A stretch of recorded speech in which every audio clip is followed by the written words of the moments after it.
ሰላም ለእናንተ ይሁን። በዓለም ዙሪያ ያላችሁ ሁላችሁ በጌታ የሆናችሁ በጌታም ያልሆናችሁ ኢየሱስ ክርስቶስን እንደ ግል አዳኝ የተቀበላችሁ እንደ ግል አዳኝም ደግሞ ያልተቀበላችሁ የክርስትናን እምነትም የምትከተሉ ሁላችሁም ሰላም ይብዛላችሁ ለማለት እፈልጋለሁ። በቅድሚያ አንድ ወደ እናንተ የመጣሁት ጉዳይ አለ። ክርስትና ሃይማኖት ሁሉ በመጽሐፍ ቅዱስ ያምናል እና መሰረቱ የእግዚአብሔር ቃል ነው። መጽሐፍ ቅዱስ ማለት ነው። የእግዚአብሔር ቃል መሰረቱ ካደረገ ልዩነቱ በተለያየ ቤተክርስቲያን አስተምሮ ይለያያል፣ አንደርስታንዲንጉም ይለያያል፣ አቀባበሉ ማለት ነው እና የተለያየ አስተምሮ አለው። ከዛ ውስጥ ካቶሊክ የራሱ አለው አስተምሮ፣ ኦርቶዶክስ የራሱ አስተምሮ አለው፣ ፕሮቴስታንት የራሱ አስተምሮ አለው፣ ጆቫ ዊትነስ እነሱም ሐዋርያ ባሉ ሃይማኖቶችም የራሳቸው አስተምሮ አላቸው። ይህ ይሁን እንጂ በዚህ በፕሮቴስታንቱ እምነትና አቀባበል ዙሪያ ላይ የተፈጠሩ ብዙ ለሰዎች ይፋና ግልጽ ያልሆኑ ነገሮች እንዳሉ ይሰማኛል። ደግሞም ይኖራሉ አሉ። ከዚህ የተነሳ ብዙዎች ፍቅርን፣ አንድነትን፣ መቀባበልን ከማምጣት ይልቅ በተለያየ ጎራ ላይ አንዳንድ ነገርን ሲያደርጉ፣ ሲተቻቹ፣ ሲሰዳደቡ የሚታይ እና የአደባባይ ምስጢር ከሆነ ቆይቷል። ይሄ ነገር ውይይት ይፈልጋል። ዝም ብሎ የሆነ አንድ ጣራ ስር ተሰብስቦ ማለት የሚፈታ አይደለም። እንደዛ አይፈታም። ለምን? አንዳንዱ ገና ድናለሁ ይላል፣ አንዳንዱ ድኛለሁ ይላል፣ አንዳንዱ ገና እየዳን ነው ይላል፣ አንዳንዱ ደግሞ በማጥለቅ ብቻ ነው ምናምነው ይላል፣ አንዳንዱ ደግሞ ሶስቱን ያስተምርና ግን ማጥለቁን ብቻ ይቀበላል፣ አንዳንዱ ደግሞ አንተ የቤተክርስቲያን የቤተክርስቲያን በዚህ ሁኔታ ያጠምቃ ይላል።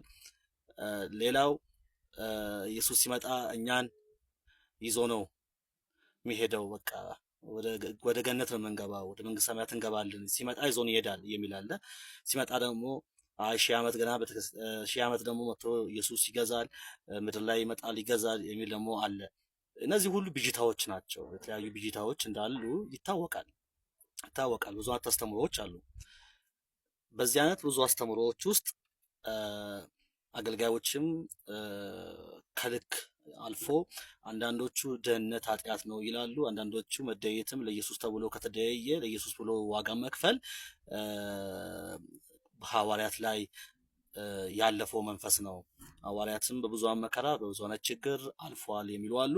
አይ እኛ ደግሞ አይሆንም፣ በቃ እኛ አልፎልን ካላለፈልህ በቃ አጋንንት አለብህ፣ ጸልይ፣ እንዲያልፍልህ ጸልይ፣ አጋንንቱ ካንተ ይውጣ የሚሉ አካላቶች አሉ።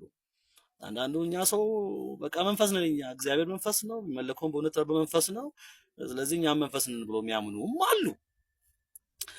አሁን ብዙ አይነት ብዥታዎች አሉ። እነዛ ብዥታዎች እንዳሉ ተቀምጠው ግን ለምንድን ነው ብዙ አገልጋዮች ከነበሩበት ቤተክርስቲያን ከአንድ ጣራ ስር እየወጡ ብዙ አይነት ቤተክርስቲያናትን ያው እንደ ንግድ ፍቃድ ማለት ነው በማውጣት አገልግሎት የጀመርነው ልበል እንግዲህ እኔም ውስጡ ስላለው ማለት ነው። ለምንድን ነው ብላችሁ አስባችሁ ታውቃላችሁ? ከመካነ ኢየሱስ አሁን በጣም ብዙ ወጡ አሉ። ከሙሉ ወንጌል በጣም ብዙ ይወጡ አሉ። ከቃለ ሕይወት በጣም ብዙ ይወጡ አሉ። ከአሴምብሊም በቃ ከብዙ አይነት አሁንም ካሉት አሁንም ራሱ ከተመሰረቱት ከብዙዎች አሁንም እየወጡ ነው ያሉት፣ ነገም ይወጣሉ። ለምን? ምንድነው የተፈጠረው? አስባችሁበት ታውቃላችሁ?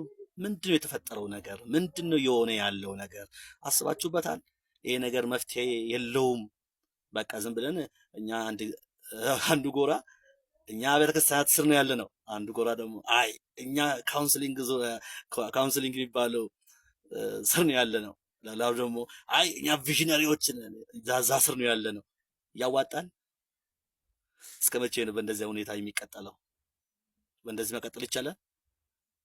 በቃ አንድነት ለማምጣት የሚሰራ ስራ የለም። አንድነት ለማምጣት በመጽሐፍ ቅዱስ ላይ እኮ የተቀመጠው የአብያተ ክርስቲያናት መንፈስ ለአብያተ ክርስቲያናት የሚለውን ጆሮ ያለው ይስማ የሚለው አንድ አይነት አስተምሮ፣ አንድ አይነት አመለካከት፣ መቀባበል፣ አንዱን አገልጋይ የመፍራትና የመውደድ የማክበር የመቀበል ነገር ስላለ ጳውሎስ አሁን በተለያየ አብያተ ክርስቲያናት ላይ የዞረ ያገለግላል። ሁሉም ይቀበሉታል። እኩል ነው የሚገስጻቸው።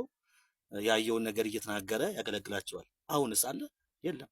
ስለዚህ አንድ ጣራ ስር ያለ ነው እያለን አንዱ ሰው ቁጭ ብሎ ካልተፈራ፣ አንዱ ሰው ካልተከበረ፣ እሱ ሲናገር በቃ እውነት ነው ካልተባለ፣ እሱ ይሄ ሲናገር ሲመታ፣ ይሄ ሲናገር ሲመታ፣ ወዴት እየሄድን ነው?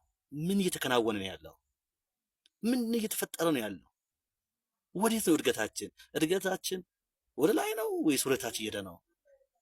በዚህ ላይ እንድንወያይና እንድነጋገር ፈልጋለሁ።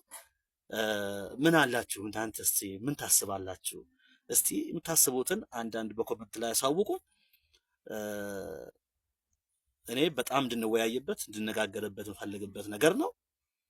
እንደ ግለሰብ እንደ አንድ አገልጋይ አንስቼዋለሁ።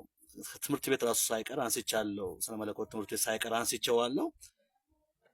መወያየትና መነጋገር ችግሩ እንዳይፈጠር ካሁን በኋላ እጅ ልጅ ለመያያዝ ከመሯሯጥ ይልቅ ከመፋቀር ይልቅ ወደ መጣላቱ ነው የሚቸኩለው። በወንጌል አምኛለሁ የሚለው ህዝብ ወደ መጣላቱ ወደ መተቸቱ በፍቅር ከመጥራት ከመሰብሰብ ይልቅ በፍቅር ከመሰብሰብ ይልቅ ማባረር ይፈልጋል። ማባረር አንዱ ከአንዱ ቤተክርስቲያን ሲያባር አንዱ ደግሞ ሄዶ እዛ ጋር ይጀምራል። አንዱ ደግሞ ሲያባርር አንዱ ሲገፋ ለምንድን ነው? ወንጌል ፍቅር ነው። ወንጌል ሰላም ነው። እስቲ እንወያይ፣ እስቲ እንመካከር። እስቲ ምን ችግር አለ? የገንዘብ ችግር ነው? ገንዘብ ከሆነ ሁለት ዳቦ ያለው አንዱን ያካፍል፣ ሁለት ልብስ ያለው አንዱን ያካፍል። ወንጌል ከሆነ ሌላ ስራ አለ ወይ? ሌላ የምትሰሩት ስራ አለ? ሌላ የምንሰራው ስራ አለ? ምንድን ነው? እስከ መቼ ነው ይሄ ሁሉ ትግል? እስቲ እንድንወያይበት እፈልጋለሁ። ጌታ ኢየሱስ ይባርካችሁ። ሰፊ ቶፒክ ነው። የድሮ ቸርች የሚባል የለም፣ የአሁኑ የሚባል ቸርች የለም። ሁሉም እግዚአብሔር የጠራው አገልጋይ ነው። ጥሪያችን ይለያያል። መንፈስ እንደሚያስፈልገው መጠን በሰጠን መጠን እያገለገልን ነው። አሁንም እናገለግላለን። ግን በዚህ ዙሪያ ላይ እንወያይና መፍትሄ እንፈልግለት ለማለት ነው። ትክክለኛ ንግግር ነው የተናገርኩት። በቅንነትና በየዋህነት አዳምጡት። ለብዙዎች ሼር አድርጉ፣ ኮፒ ሊንክ አድርጉ፣ ለብዙዎች ይድረስ። እስቲ ይሄ ነገር ቫይራል ይውጣና በዚህ ላይ ቻሌንጅ እንፍጠር። እስቲ ቻሌንጅ እንፍጠር። ሰይጣንም መንገድ ይዘጋበታል ማለት ነው። የአገልጋዮችን ስም እንደፈለገ እያነሳ ጥላሸት መቀባት አይችልም። ይሄን ነገር ብንወያይና ብንመካከር ከዛ በኋላ ያስቀየመው ሰው ይቅርታ ቢጠያየቅና ትክክለኛ ይቅርታ እና ወደ ፍቅሩ ቢመለስ እንደ ኤፌሶን ቤተክርስቲያን እንዳንሆን ማለት ነው። ጌታ ኢየሱስ ጌታ ነው። ተባረኩልኝ። ሻሎም